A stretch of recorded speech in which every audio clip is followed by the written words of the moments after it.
It's a real pleasure for me as a longtime fan to be sitting here with Aaron Gray. Here with Larry Hama. We're talking with Kevin J. Anderson, best-selling author. Mr. Neil Adams. I am here with David Prince. Axel Alonso, editor. Shadow Stevens. And Devil's Comic-Con with John Delancey. With Tom King. Kevin Conroy. Free comic book day. Denise Crosby. PopCon Pop Expo. Here on location at Star Wars Celebration. Cafe Expo, talking for our second time with Gil Gerard. Wichita, Kansas at Time Eddie. Producer David Gerald. I've got Eric Flint. Are here at Smallville Comic-Con. Wizard World St. Louis. VillageCon in Bentonville, Arkansas. Michael Lombardi. We were talking with Alan Dean. Quincy Allen. Suzanne Lambden. Of Starlog Magazine, Mr. Terry Oakwith. Chris Sami. Len Lee. Dave Schwartz. Mano Inkarami. Jason Aaron. This is Sci-Fi for Me, your portal to the science fiction multiverse.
The Immortal Mask, a 1970s superhero crime noir adventure that follows a retired soldier who is given a covenant interview with a death row inmate. What he learns from the interview thrusts him into Atlanta's shadowy underworld. He'll have to utilize his military training to survive from being hunted for the information that could topple the most powerful ruling class in the city.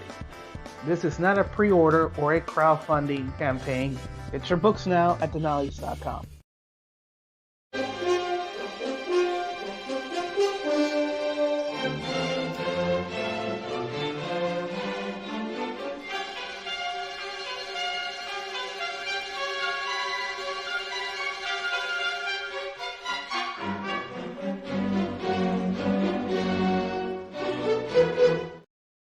"25 seconds to curtain, folks."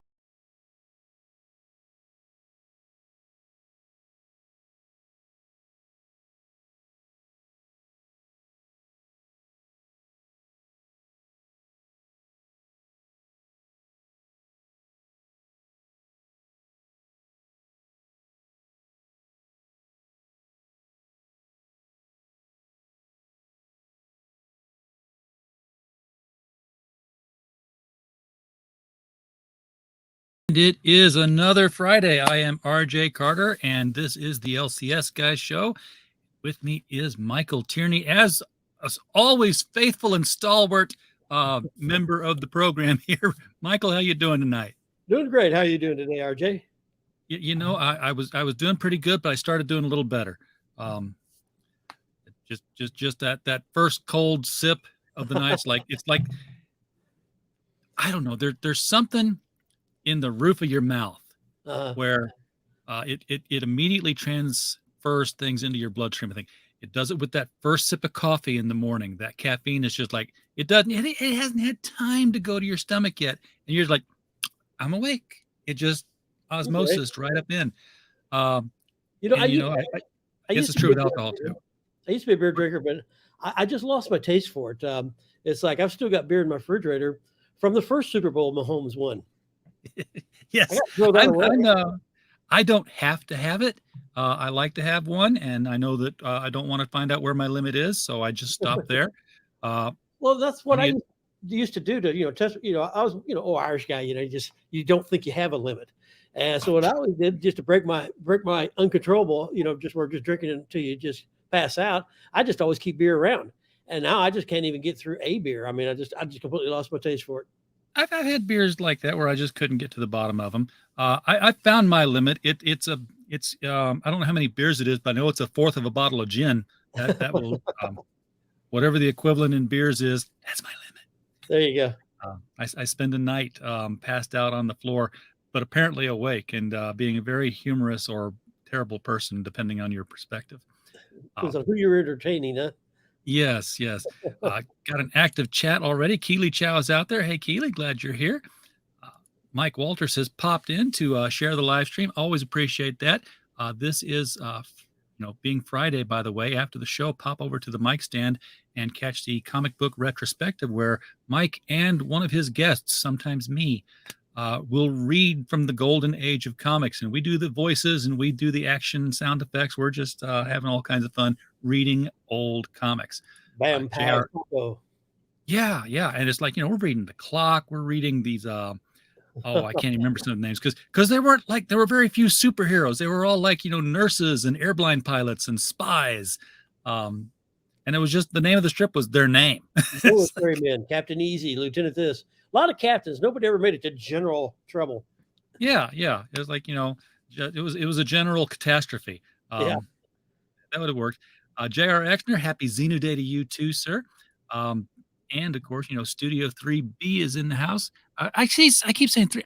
Look at this. This is what the problem. It's not Studio 3B. Slap me, okay? It's Studio 38. Check that prescription glasses there. Oh, these are a 2.5. I think I need like a 6.0 or something.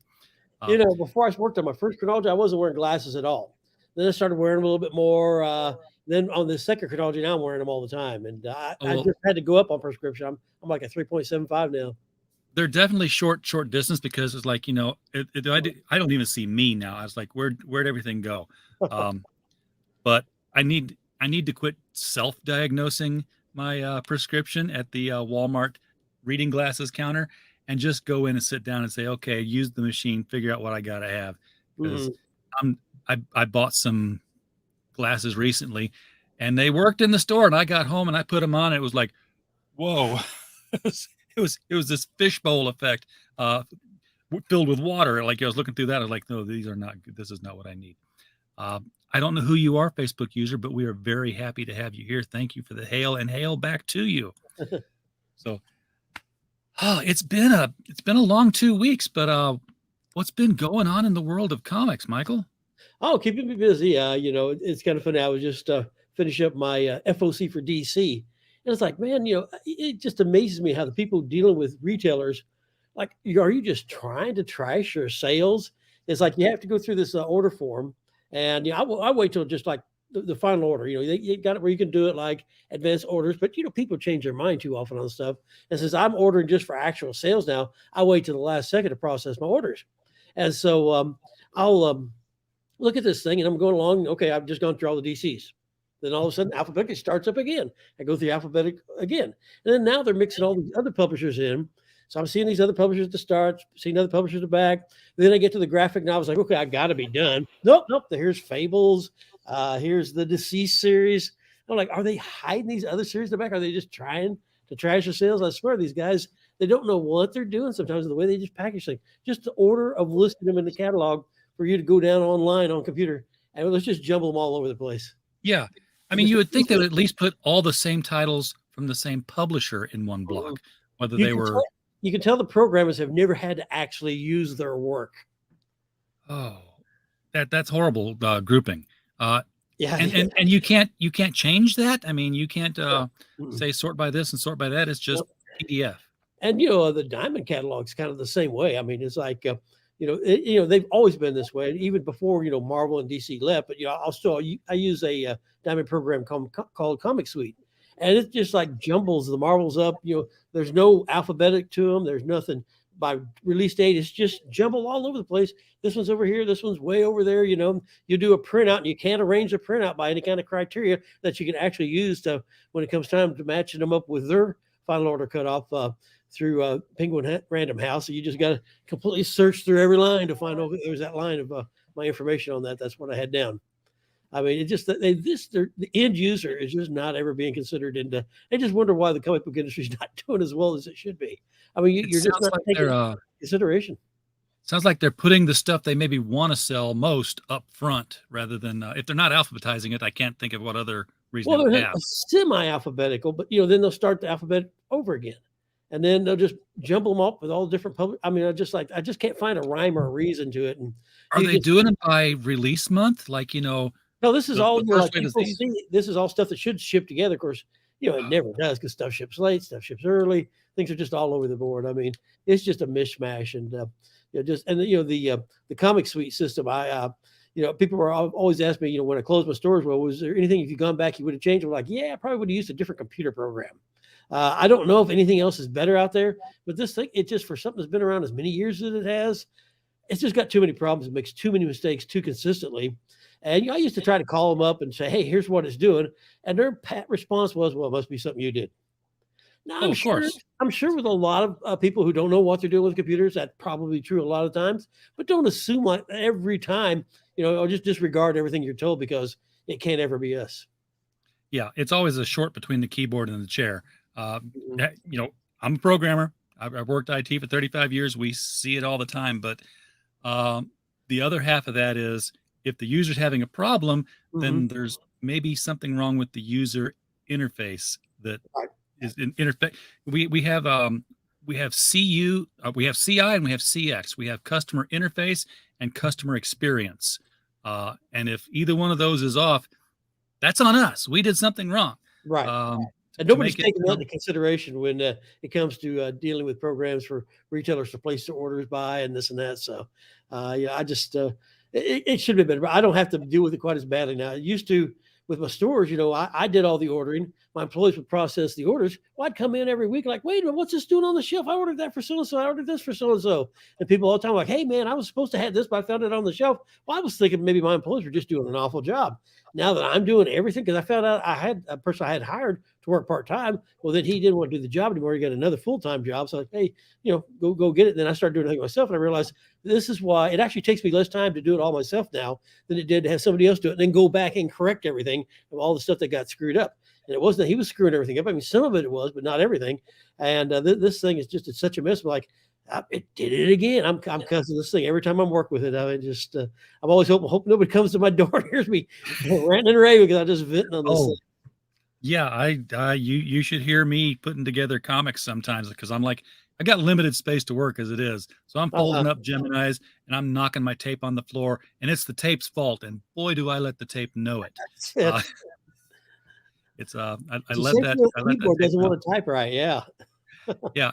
Now, when you had your store open, of course, like most other comics stores, it's hard to make money on just the comics. You got to throw in some other things. Although you had far less other things than most stores these days. I mean, you didn't have a Funko Pop section that I remember. Those didn't sell for me. I lost money on Funko Pop. The markup was so low.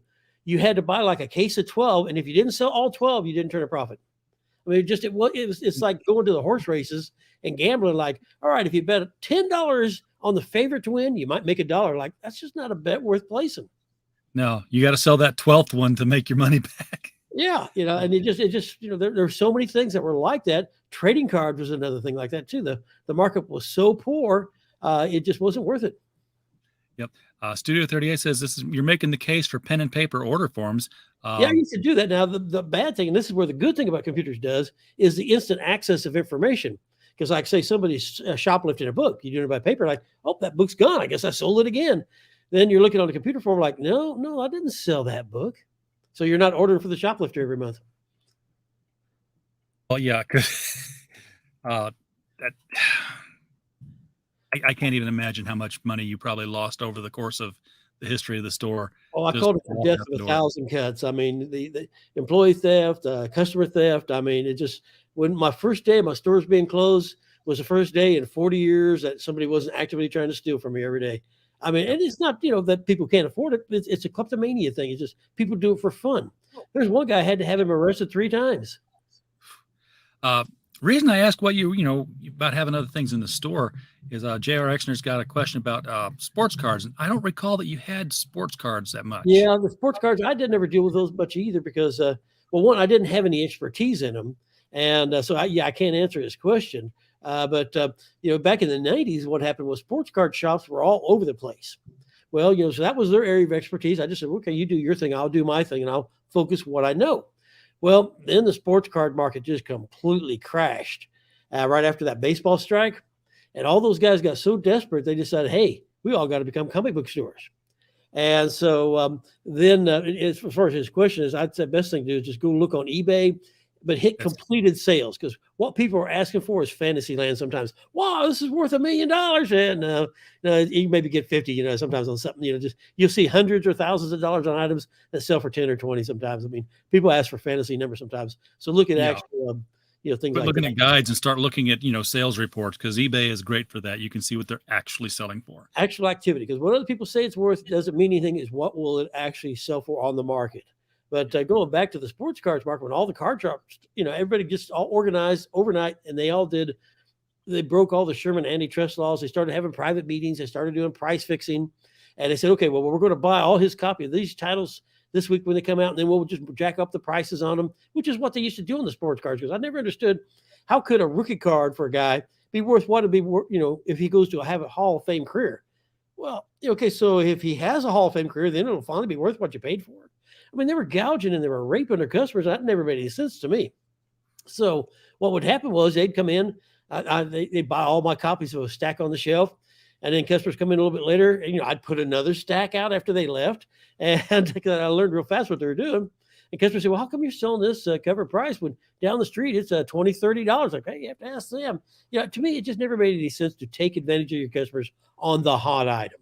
A satisfied customer is going to buy a whole lot more with you. I always thought long term. And these guys were always make the quick buck you can today.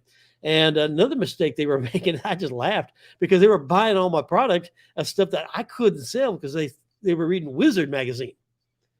Yeah, you're laughing because you know where I'm going with this, because Wizard magazine, it was run by a guy by the name of Seamus, and his mother had an online store. So whatever she had a lot of inventory of, this is the hot item. What was really selling? Like, nah, nobody wants that. If she doesn't have it, it's not worth anything.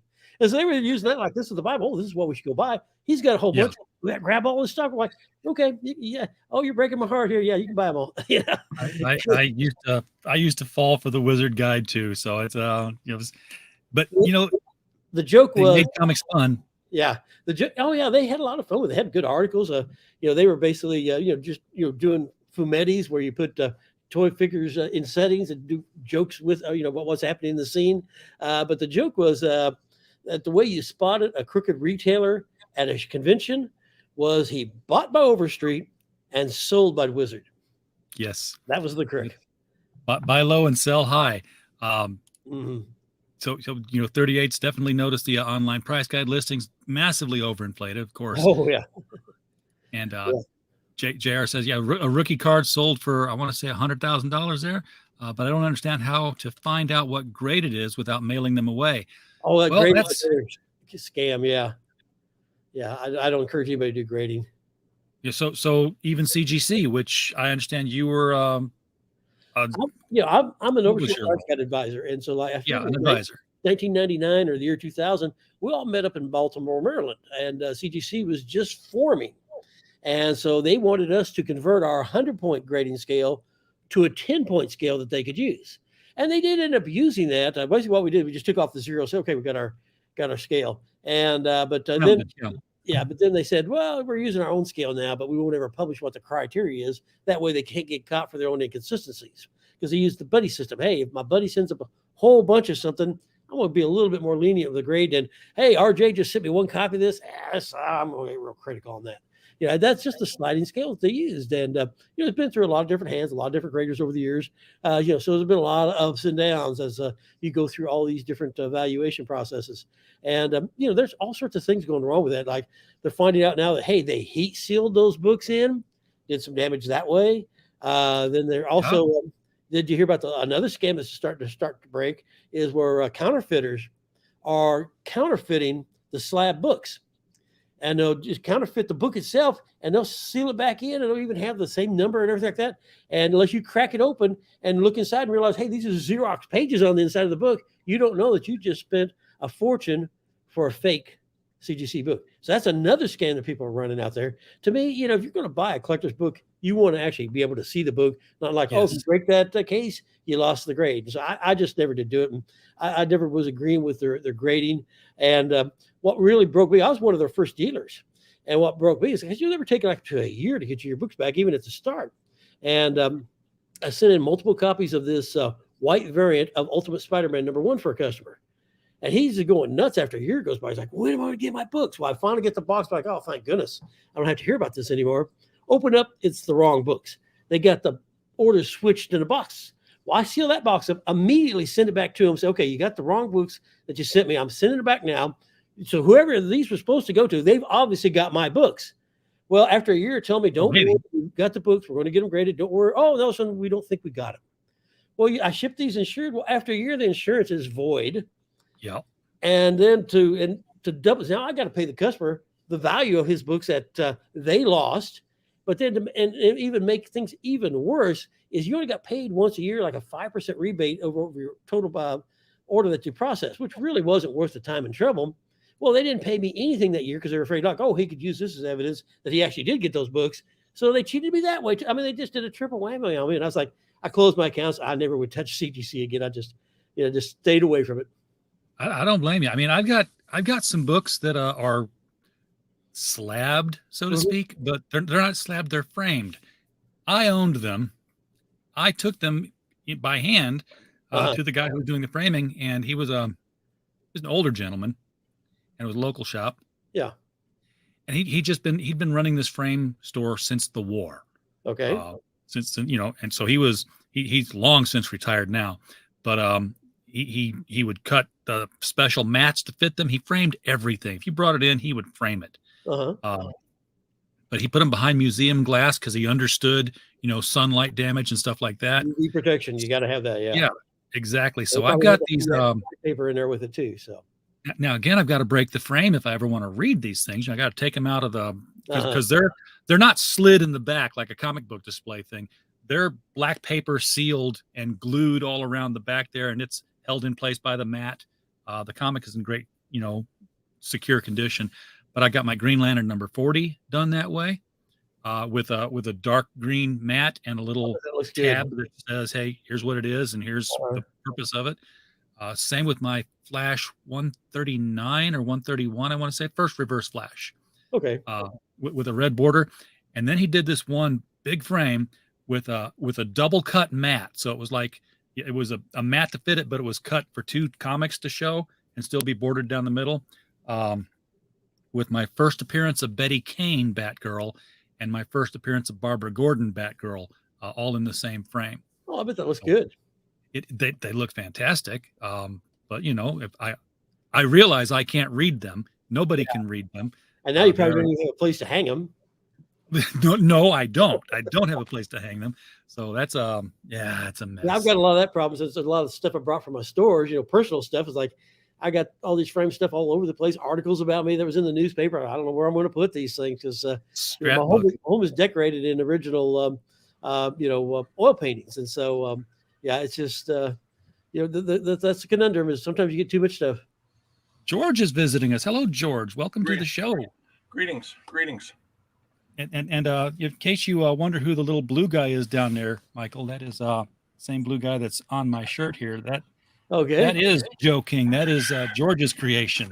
Yeah, that's what you call fabricated copyright infringement. Yes, yes.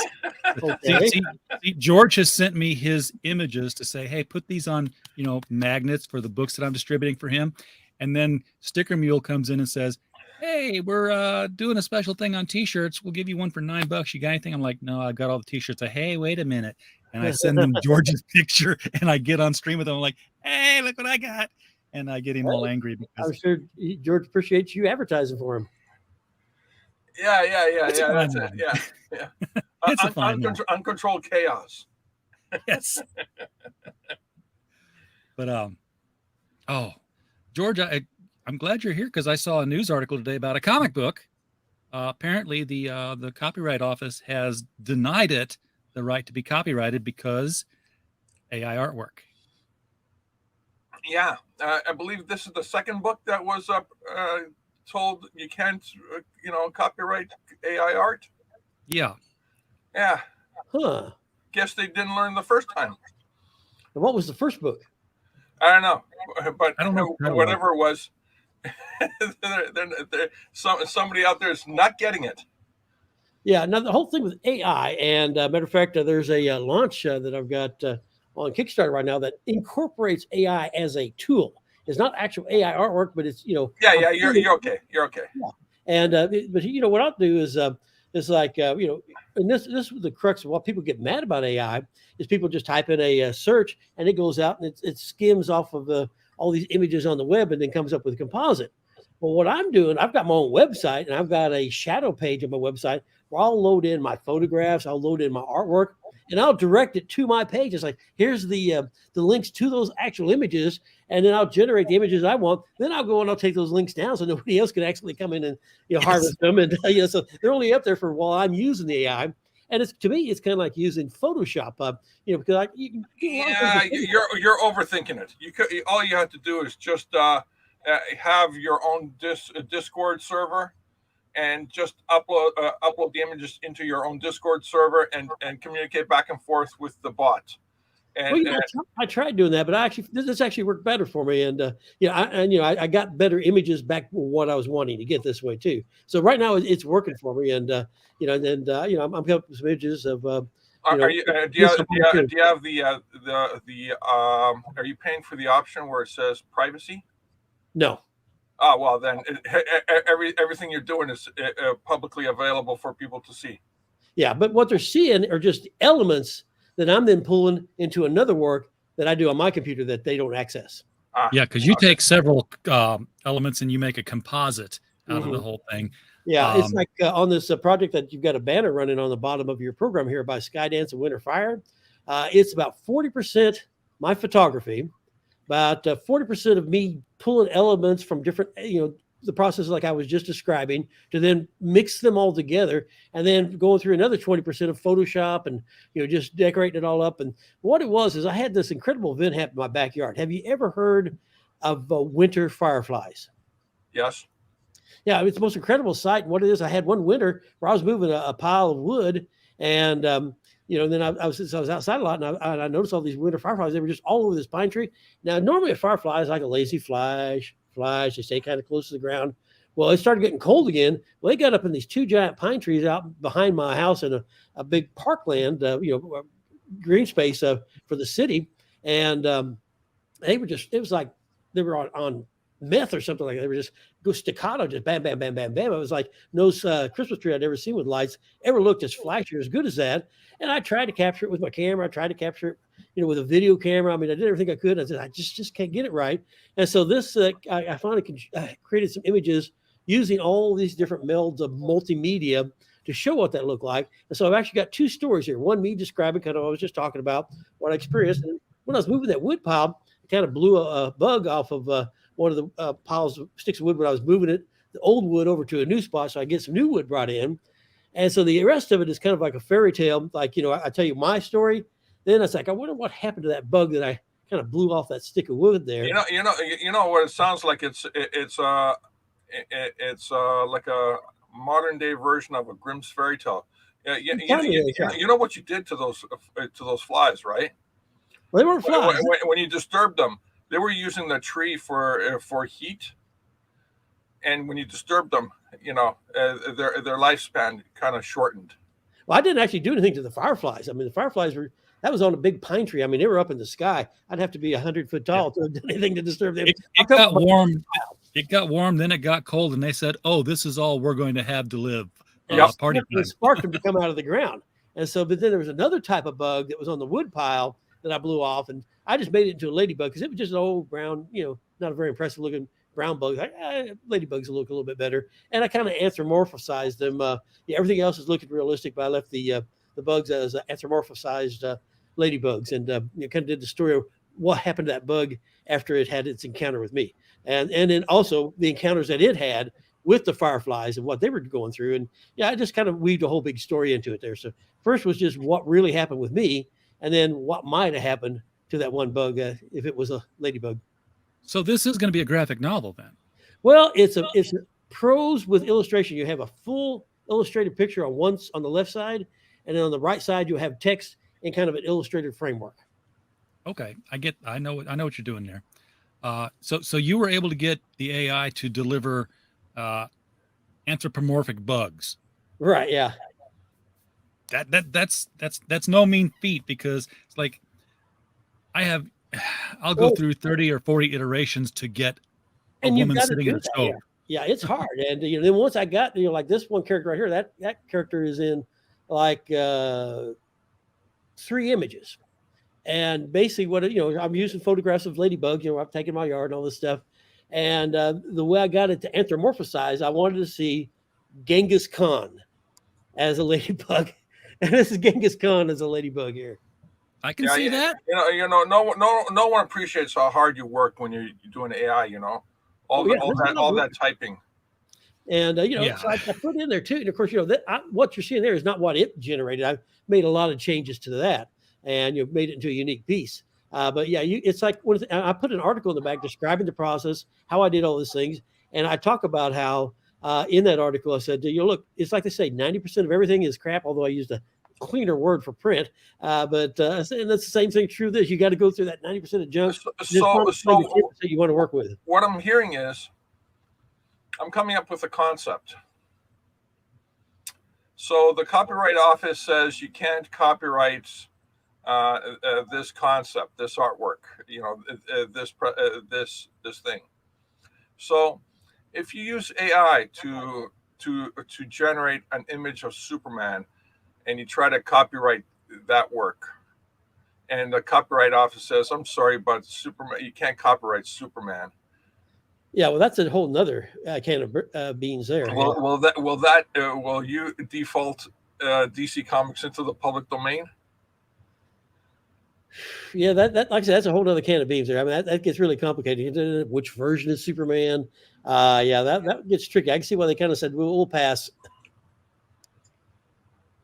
Yeah, and it's I don't know. I guess these people who are being rejected, first of all, are just taking whatever image they got out of AI and plopped it down and said, "Yep, there's my character. Now here it is again." Yeah. And they went through no transformation at all to clean up the picture, make them consistent, because AI is not. Well, that's because the people that are getting rejected or getting ridiculed, they're not artists. Mm-hmm. No, they think that they're artists now that they got this AI thing. Yeah, see, I mean, I'm a color artist. I've colorized 100 episodes of Beyond the Farthest Star, which actually relaunched last Saturday. Second episode. I'll just keep saying words so I get the right ones out. That one comes out tomorrow. Beyond the Farthest Star is back. I did 100 episodes with pencil and line art or ink art by John Lucas. And I went in and I did all the computer coloring. I had the colors on that. And of course, I did all the scripts and the lettering too. Well, now we've got another artist, Sylvester Szilagyi. Now, he's a guy with thousands of pages of published art, a lot of it historical, a lot of military history. And so he's perfect for Beyond the Farthest Star, which is kind of like setting a World War II kind of environment set in the stars. And so he just starting to do it. And but he's also doing the coloring now. So that kind of frees me up some time because I'd spend like a day on each episode coloring it. But, 100 episodes of coloring and painting with color was good experience for me. And then also on these chronologies, I did the Edgar Rice Burroughs art chronology. That was 1,200 pages.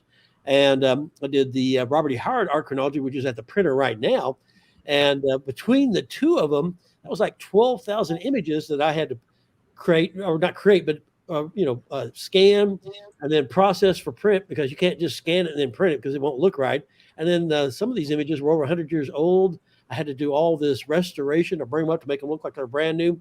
So I've got all that other, computerized work. I've been going down sometimes to a single pixel level to make it look like the original magazine did, because you can't just airbrush it over, because all of a sudden you got dot pattern here, airbrush here, it just wouldn't look right. And so I've got all that restoration experience. So now I'm bringing all that. And of course, I used to be an artist myself. And this is another thing I talk about in that article in the back, is about how technology keeps changing. And like I did a publication back in 1977. It was all my stories and all my artwork. And there was a new technology that just came out back then.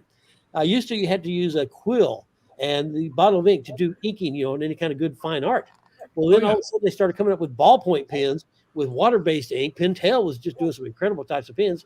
And so I just got a new line of pens. And so I did like 22 illustrations for that. So I showed some of those in the back about how that was just a leap forward in technology, enabled me to do line work I couldn't have done as well with just a quill and the ink bottle. And so, technology keeps changing, and you keep changing with it. And, of course, me, I've always kind of stayed on the front end of technology. It's like when I collected all the comics of my Wild Stars comics, because when I had my artists, I used to illustrate it myself.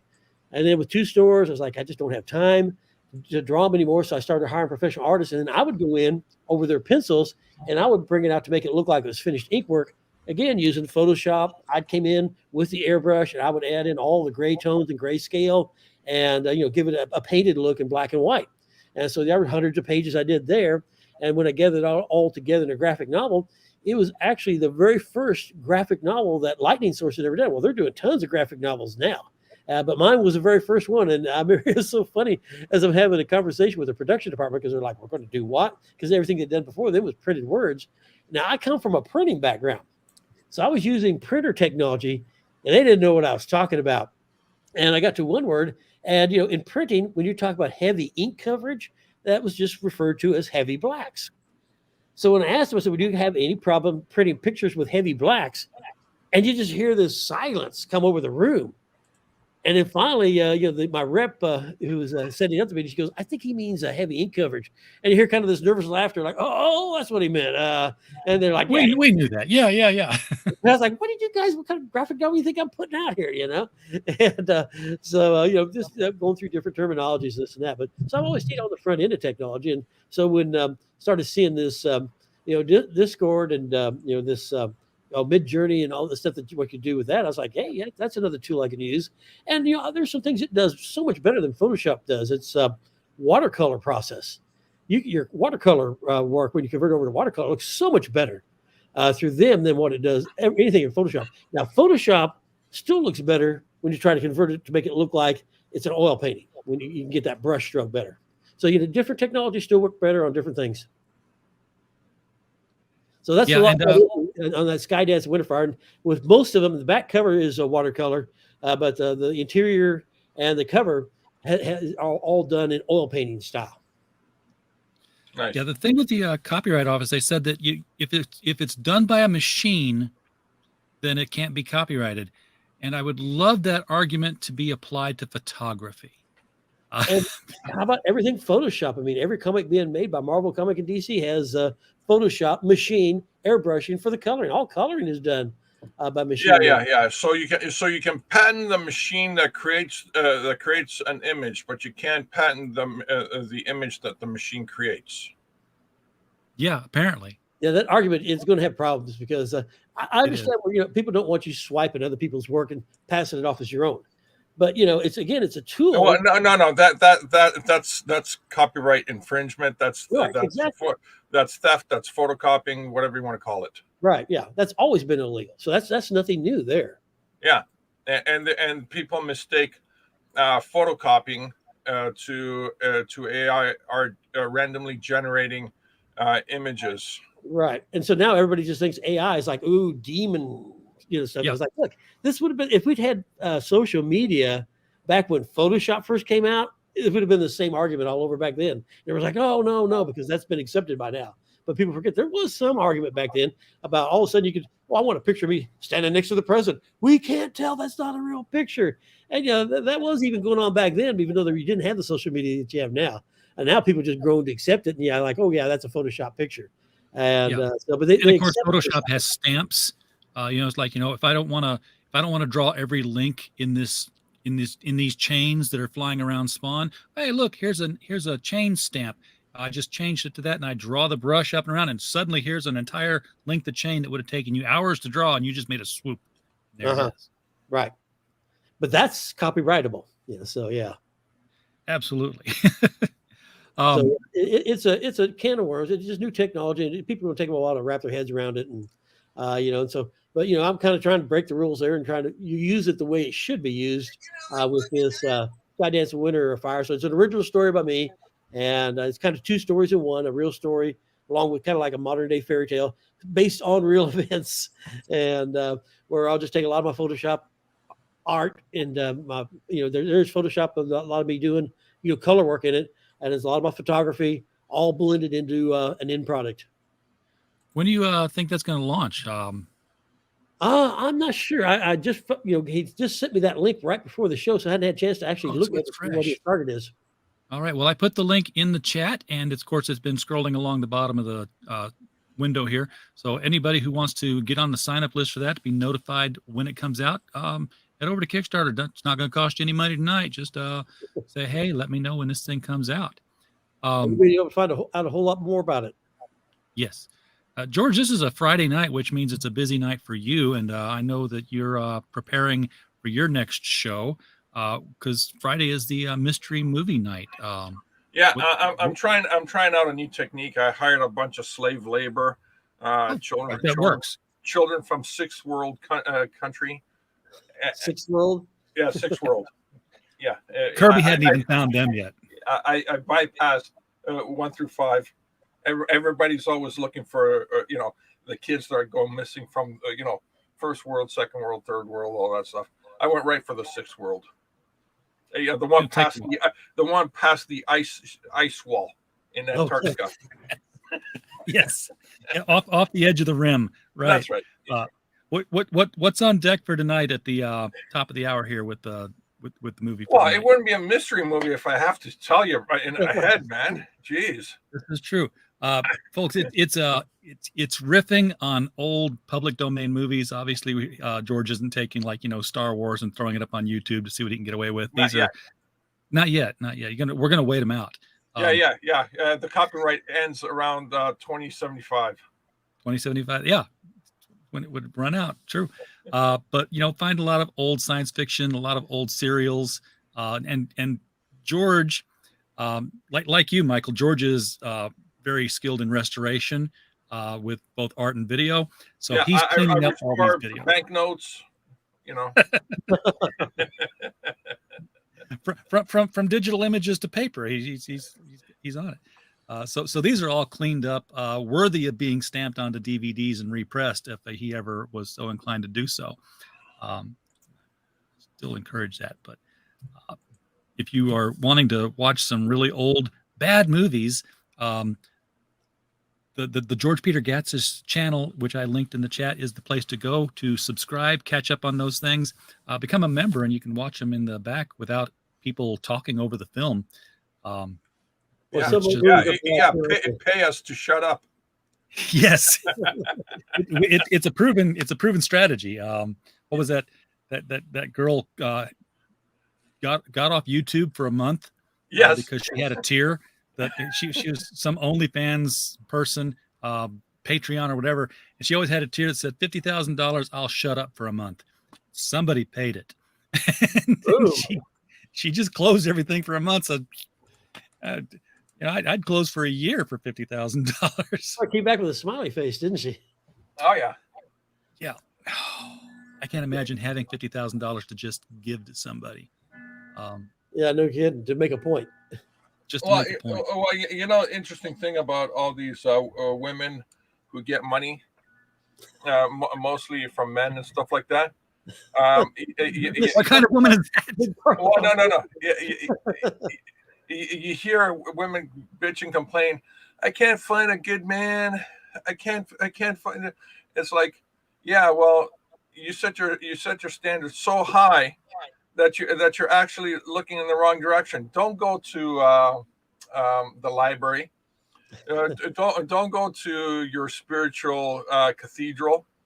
You know, don't go to a community get together or a family get together. Go online and look at the guys who spend money on e-thoughts. Yes.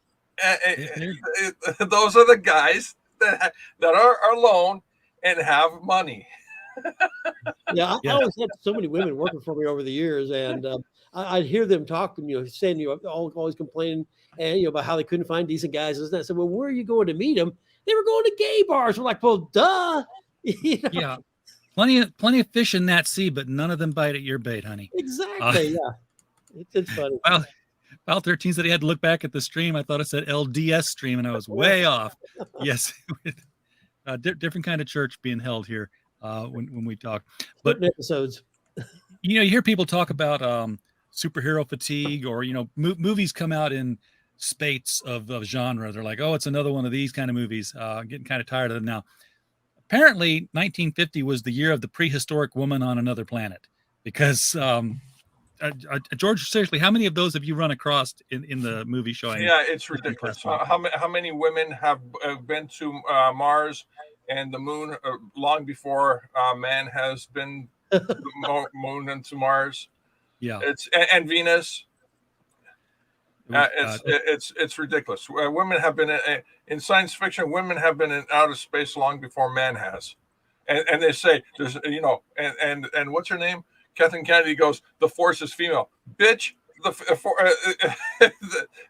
that's like over 50, 60 years ago.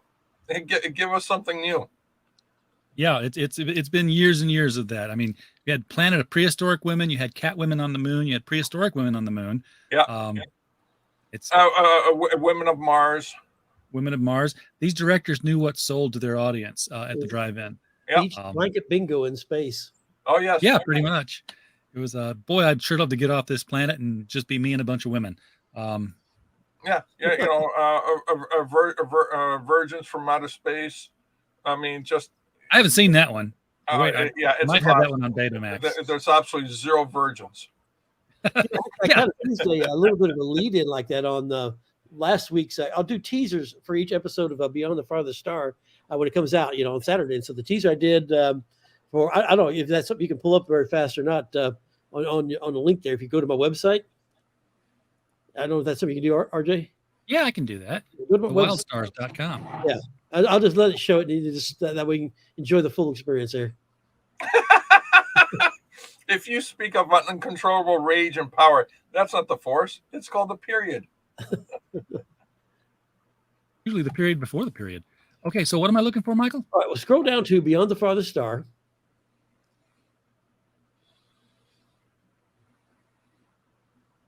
And Michael's got so much artwork on here. I know. It takes a while to load up sometimes because so many images. Thank God I'm not dialing up. Oh, yeah. You'd still be waiting for that additional image to show. All these Tarzan covers. Oh, you're too far. Okay, here we are. All right, so click on that. And then if you scroll down, you'll see the one for this week. But below that, you'll see a link for book 3. And just click on that and then scroll down to the very first image. I just changed it today. Otherwise, you would have gone straight to it. Okay, so here's the teaser for today's strip, right? Right. So right below it is the link to the book 3. All the teaser book 3, and there you that'll take you to book 3, where you can see the teaser from last week. Okay.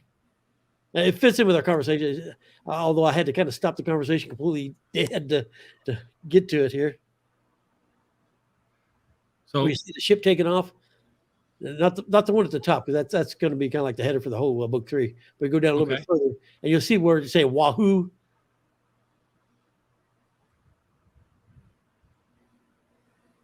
Past it.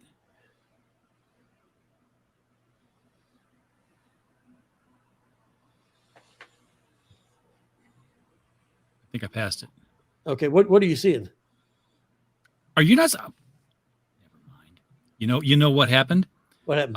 I was sharing on one tab, and this is the tab I'm supposed to be sharing on, but it kept opening in new tabs. So okay. You're still back over on the Kickstarter. There we go. Again. Now, Okay, I'm on the Kickstarter page. I'm going to scroll all the way down here. Look at it. Look at this loading. Loading. Wild Stars, and then there's my city council. There's my chronology, just a little bit further. Okay, there's the Beyond the Farthest Star. Now click on that. Now scroll down. There's where I'm kind of telling you about me and him. He's the artist. And okay, now there's this week. Now click on the ship. The bloat. Yeah, that one. Okay. Now scroll down again. I'm using that kind of for the header for the whole year. And there you go. Oh, one more. Just a little bit further. There you go. There's a teaser. And the copy's just a little too small for people to read. You're maybe a little too far down or down. Go up the other direction. So we can see the text. There you go. Can you read what I was saying? Oh, hang on. It might look a little bit better if I take this down. So let's see. Episode 101. The High Command at Eunice had two choices. The truth was that Tangor and Handengar were going into the unknown, traveling to the nearest planet in an experimental spaceship with a high likelihood of dying in the void between worlds. But they didn't tell them that. Instead, Command told them that they were going on an all-expenses-paid vacation to a resort with white beaches, where the women outnumbered the men 4-1. Two explorers couldn't launch their ship fast enough. Yeah, okay, so it's a tried and true trope of science fiction. And actually, that, it's as a joke. That's not actually what was happening in that episode, but in a way, that is what's going to happen later in the strip. So they actually are going to be on a planet with a beachfront resort. Of course, the white beach is going to be snow and ice, but they're still going to be outnumbered by the women 4-1. So that's what's going to happen later. So I'm kind of giving you a little foreshadowing while joking with you at the same time. Well, the link to the Wild Stars is always below the video on our LCS Guys show, so people can follow that at any time. You want to jump in there and check out everything that Mike's doing with all these different books. George has just had to pop out quite silently because he's got 5 minutes to set the stream up for the show. So, bye, George. Thank you for popping in. Everybody head over there afterwards. If you're not going to head over to George's show to watch the movie, head over to Mike Walters' show to read some old comic books. We're going to, it's competing. I have people who are friends that are competing for YouTube resources right now. So you've got options, people. They're open to you. Hey, can you put that back up again? I wanted to show you a couple other quick things while if it's not still too far gone. Okay, now scroll down a little bit further now. And see, now that's a link to like the first year. Go ahead and just click on that. And then scroll down. And this is, they're talking about me. I've got a cartoon about me. And then there's a thing about John Lucas, who was the artist then. But then you go down, you got all the teasers, my jokes for everyone, where I'll kind of do lead-ins to every episode. And I've got that for every single episode. You can do that through the first season, first, second. You kind of scroll down, you can just get samples of all, pieces of all the artwork from all the different episodes, just to kind of tease you.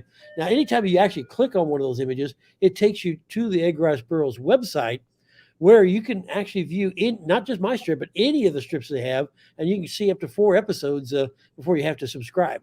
And I think it's only like $26 for a whole year of all these weekly episodes coming out of all these different titles, including Beyond the Farthest Star. So, and like I have a lot of fun when I say teasers. Sometimes I just make stuff up. Like right here, you see that critter with the claws there in the cell next to him. So so that's the only time he shows in the whole series. And I'm still going to keep using him as a character because I want to make a joke about Claws the Clamp, like he's this character in the strip. And so I'll use him kind of as a punching joke bag, but just kind of insert him into things like, will Tanger survive this episode? Join us next week for the new adventures of Claws the Clamp, just different stuff like that. Just have fun with it. So sometimes, I'll tease you with stuff that's nothing to do with the story, but a lot of times it has a lot to do with the story more than you realize. The whole thing is just get you curious to go check out the real thing. Yeah, I've seen people do that before. Where it's like, here's an image from the book, but the description about it has absolutely nothing to do with what's actually going to be in the book. Exactly. Yeah. And then people come back and say, "Hey, this thing you said was going to happen didn't happen." It's like, yeah. Oh, that's why I reminded everybody these are teasers. Emphasis on teaser. Yeah, it's in the next book. You got to come back for the next one. We were just setting it up. You get two of them that way. All right. So Michael, as we wrap up the show here, what it is an LCS Guys show. What has been selling in your customers' pull lists these days, since you're doing mostly mail order? What do they want? ongoing series does well. I mean, it's like when I was working on the FLC for this week, I was like, Flash, Wonder Woman, titles that have been ongoing for a long time. Things that aren't doing well is like all these one-shot Lazarus planets. I only got like one guy who says I'll take him, and nobody else cares. And just the miniseries just don't work. Marvel's doing real strong because they're concentrating mainly on series and long ongoing series. So give people something they want. Give people that's the a simple and tried and true formula that people forget when it comes to marketing. Now, I know the next event that DC's looking at is Night Terrors, Knight, and from what I've read, they're like, oh, it's an old enemy of the Justice League is found dead on the doorstep of the Hall of Justice, and then there's a teaser image of that shows Batman, Superman, Wonder Woman. Yes, of course, they're going to need help from Deadman, so Deadman's in the picture. You also see Zatanna, and you see the Golden Age Sandman. So I'm like, oh, nightmares, Sandman, old enemy. I smell the rotting corpse of Dr. Destiny because that's an old Justice League villain. Anybody asking for this new event yet? Because it just sort of got advertised. No, not a word for it yet. Yeah, not one person yet. And you've always said before when you ordered based on customer inquiry, if nobody's asking for it, there's no interest in it. Yeah, and that was when I was racking for the shelves. I mean, because that was the worst thing when I had the stores. I was felt like I had to carry everything that somebody might want. And if you don't have it on the day of release, that's a missed sale because you get it later. Well, by then, that's not. I don't care anymore. I want the next hot thing. And but if you got too many of it and you don't sell it that way, well, you spend all this money on inventory that you're going to have a hard time ever getting your money back out of. So it's then that takes away from other things that you could have bought because your money's tied up in dead stock. So that was always the catch-22 of being a retailer. Selling on the shelf was you're predicting what people want before they have any idea. And so input, read their minds. Yeah, that told me a lot. And there were so many times I'd be looking at the catalog after I finally, stopped reading the books myself and said, okay, I'm just going to go by what people tell me. And I'm looking and say, man, that looks like a beautiful book. Not one person wants it, better not. And sure enough, there's no interest in it. And I mean, there's been some great books out there with fantastic art, great concepts, but for whatever reason, they never connected with the audience. I don't know if it wasn't advertising. There wasn't the articles. Hey, that's the next hot thing. Go check it out. You never know what social media will do for a book to say, hey, this is something you got to check out. And I remember Dark Knight Returns by Frank Miller. It was a dog book. It sat on the shelf. It's like, well, how much you want? $3.99, I think, was the cover price. That was the highest price the comic had ever been. And there was all this resistance. I'm not touching it. I'm not paying that for a Batman comic. And then all of a sudden, the articles started coming about, hey, you got to check out what Frank Miller's doing. And then, boom, it went like everything went in just like 1 week. And people need to be told what they like. Yeah, people are very influenced by what other people say. Hey, this is hot. The influencers. And so that's the thing you can't predict as a retailer. Is what the influencers are going to influence people onto. So, and it's more of a factor now. It's like, another thing, a trend I was seeing, and it's a big trend in comics right now, is, hey, we just announced there's going to be a new character in a movie, that everybody wants that character's first appearance. Yes. Is anybody ever going to pay the money that Groot was going for when he first showed up in Guardians of the Galaxy? You'll never get that kind of money out. If you paid, $1,300 for first appearance of Groot, you're probably never going to get your money back out of that. So. No, but you know what? If I would pay good money to see what comics are in Kevin Feige's collection, what he's getting rid of, because he might have a set of first appearances of Brother Power there sitting to the side. Says, okay, next Doctor Strange, we're going to have this voodoo story pop in. Yeah, Brother Power the Geek. I always told everybody that's going to be a book that's would go up. There's some comics that were just so bad that they would do well later. Yes, Brother Power. I don't know did I say Brother Power? Because I meant Brother Voodoo, which is a Marvel character. Maybe think of Brother Power the Geek. Yeah. Well, Brother Power was insane. That thing was a psychedelic mess that I was like, I loved it from the beginning through the end. I think the last one episode, he was on a satellite in space somewhere, but I think he went right back down to Earth, and they brought it back to the DC universe, and all of a sudden, people started wanting those books again, and they never saw him again. People forgot it. Alan Moore brought him back in Swamp Thing. That's what it was. He was another. He was like an element of the green. He was just an element of the dolls. He was a doll avatar, and it was only Alan Moore could come up with something that weird to work. He was creative. Yeah, he was. He was a little nuts too. All right, we have reached the top of the hour, end of another LCS show. Michael, thank you so much again for popping in and staying with us. Always fun. Let me know when this thing launches fully and we have a full Kickstarter page to look at. We'll just devote an hour to that. We'll have you on for one of our regular promotional shows. You and Alec can both get in here. And my Robert E. Howard chronology, like I say, it's at the printer right now. Should be having that in sometime in the next month. Yeah, I can't wait to see the physical thing of that compared to your. I was going to say you could just hold up the Edgar Rice Burroughs and the Robert E. Howard like this. I don't think you could. I think it would combined. They would weigh what a bag of concrete. The two of the Burroughs and Robert E. Howard together is going to be 40 pounds, and so that's like hold up a bag of concrete. We'll be holding it in one hand.